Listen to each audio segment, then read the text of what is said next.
Hi guys. Today I am tackling a topic as old as time itself, my unpopular K-pop opinions. I think that these are actually unpopular and rather spicy, so whether you agree or disagree, please be respectful about it. Without further ado, let's get started. International popularity is not as important as international fans think.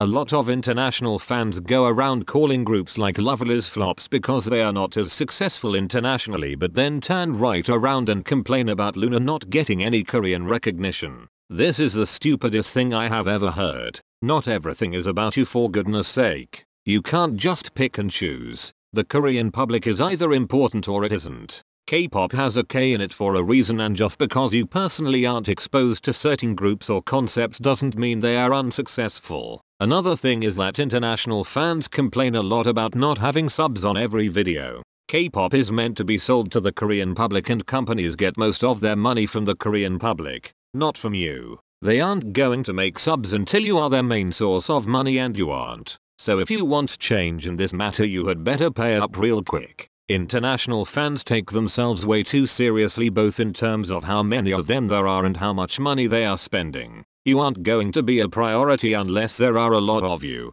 and unless the group you're asking to make subs is a god-tier group like BTS, it isn't going to happen. Please put the pitchforks down. K-pop Twitter is a huge circular jerk and isn't getting better. If you are at all active on K-pop related social media, I'm sure that you have heard of how K-pop Twitter is spamming racist hashtags with fancams and reserving seats at Trump rallies and whatnot. Now everyone is being so congratulatory of the K-pop fandom, and K-pop Twitter itself is all like, oh, we are the best thing since sliced bread. Have you all forgotten how K-pop Twitter used to say maybe, insert deceased person here, wouldn't have died if they stand, insert group here? Or how about how K-pop Twitter has been incredibly volatile and racist towards anyone who criticizes them and their groups? It's not suddenly redeemed because you blocked one Trump rally. The only thing that recent happenings have done is to give K-pop Twitter a defense for when people criticize them. But it isn't really a defense. Oh, and another thing about K-pop Twitter. You've heard how armies raised $1 million for Black Lives Matter to match BTS's $1 million donation? Well, if you're only going to donate money in the name of your group, or even worse, to make your fandom look good, then you have a serious problem. I'm not saying that armies donating money was bad, but the fact that they only did that after BTS did it questions their true motivations. K-pop should not be a reason why you are committed to social justice, because K-pop itself does lots of questionable things like cultural appropriation that make you wonder if companies and groups are really serious when they talk about social justice. You may be saying pretty words, but it doesn't mean anything until you act on them. Underrated groups aren't actually underrated. Okay, so we all wish that our groups could have popularity like the likes of BTS and Blackpink. But you need to recognize that just because your faves don't have that popularity doesn't mean they are underrated. I am a CLC fan and I am telling you right now that they are not that underrated. Sure, they don't have as many activities or music show wins as they could have, and Cube isn't the best company, but at least they have a few, and have passed their 5-year anniversary without disbanding. That's a lot more than many artists can claim. But fans don't ever complain about those truly underrated artists being underrated because they are so underrated that K-pop fans haven't ever heard of them. The fact that people know about CLC enough to complain that they are underrated in the first place shows that they are actually more popular than you think. If you want to check out groups that are actually underrated, I recommend the Nugu Roundup, which you can find on the r/Kpop subreddit. If you didn't know, Nugu translates to who in English,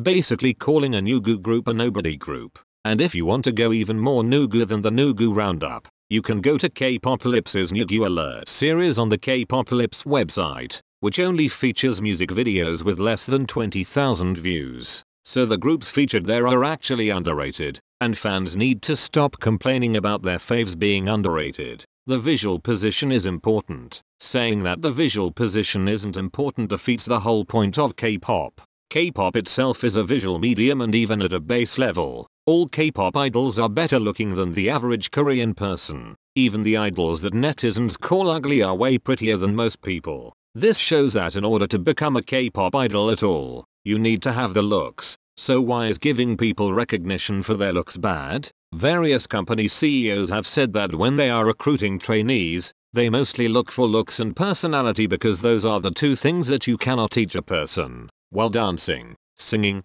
and rapping can be taught, sure, it could be demeaning to an idol that their looks are prioritized over their talents. But a lot of the time, the visual in the group isn't as talented as the rest of the members, and you can tell. If you, on the outside, can easily tell this, then I'm sure that the person themselves is well aware. They are lucky enough to have won the genetic lottery, so I do not see why they can't take advantage of it in their career and use it to make themselves money. If they didn't want to be recognized for how they look, then they wouldn't have become an idol. It's not like giving them the visual position means they are going to have less activities or anything. Instead of getting more lines and songs, they will get more CFs, which will make them more money anyways. When you say that you don't want the visual position to exist, then you are refusing to recognize the importance of visuals in K-pop. Don't say that the visual position is stupid and then get mad when your group doesn't have as good styling, because as much as you don't want to admit it,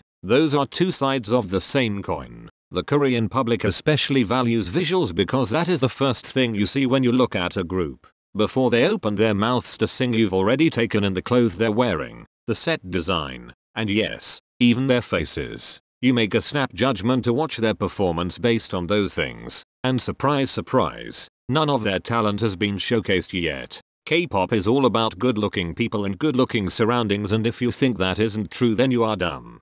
Cancer news websites are cancer.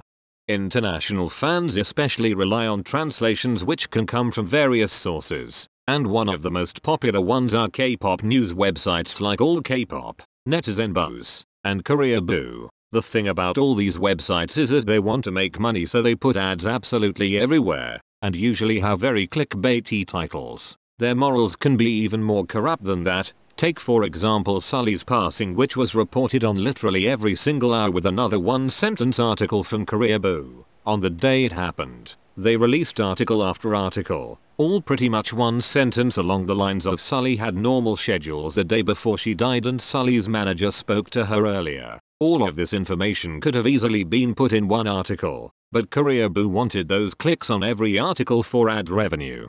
And this doesn't just happen with Sully, either. All of these news websites do this every single time a celebrity dies, because they put their revenue over their morals. I am begging you to please not use these websites because that is supporting that behavior. Not to mention the UI on there is absolutely terrible, and their articles oftentimes contain mistranslations or misinformation. The fact that international fans need to rely on translations for news means that fake translations can easily be made to trick us. Also, these websites will select a few extreme opinions and present it as the general view of all the Korean public when this is not the case, which is bad journalism and could be considered misinformation. If you want a better source of news, the best news website I can recommend is Soompi, since they just update existing articles when new information is released, which is how it's supposed to be done. Or better yet, join the K-pop subreddit, which will post these articles' headlines and the content of the articles, allowing you to see them without actually going to those websites and giving them money. Also,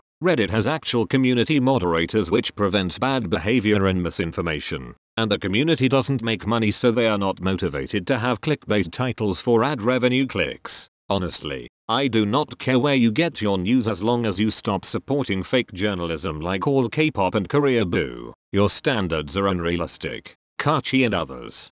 When Kakai came out, people kept bashing them for being untalented and not having as high production value, but you all are holding them to way too high standards. Instead of comparing them to groups at big 3 or even mid-tier companies, we should be comparing them to ultra Nugu groups, such as the groups featuring in the Nugu roundup I talked about earlier. I'm not going to talk about if the existence of the group itself is okay, maybe I'll make a future video, but I am here to say that they absolutely do not deserve the hate for their talents and production value. Ultra Nugu groups have just as much talent, or lack thereof, as Kachi does, and even lower production value, and no one bashes them about it because they have never heard of them. But now that Kachi is getting recognition, people suddenly expect them to have an SM level music video or something? That makes zero sense.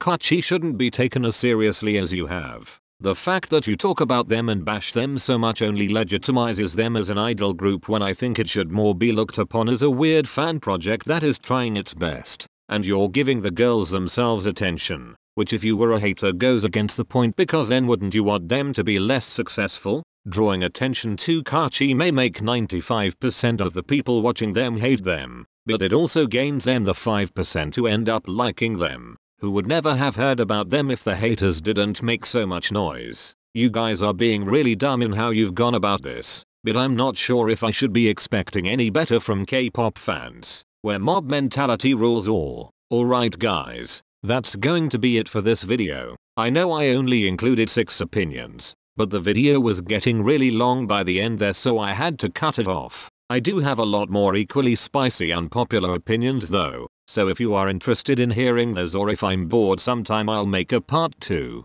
I also have some more popular opinions that I could also make a video about. Anyways, I hope you enjoyed it, and I'll see you guys in the next one.